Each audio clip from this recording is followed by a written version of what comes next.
पण उलट झालं. इकडे माझा हात धरलं तर दुसरी लाथा मारतो ती बदा बदा बदा. म्हातारे हसतेस काय हसू नको. अरे बोकडा तुला गड्यासारखा गडी आहे तुला फिरवू लागताय.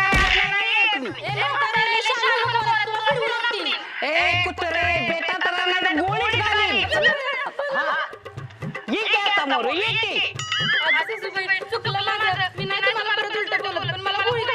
डुचके तुला सुट्टी नाही गोळीच घालणार आहे. म्हातारे लय नाटकी दाखवू नको. ही कुटी बंदूक आहे. मी दिवाळीसाठी आणली फटाके वाजवायला. कुत्रे तुझी मला 8 दिवस झालं मी कमरेला लावून माणसाची भेदावा फिरतोय तू आता खोटी आहे म्हणून सांग तुझी.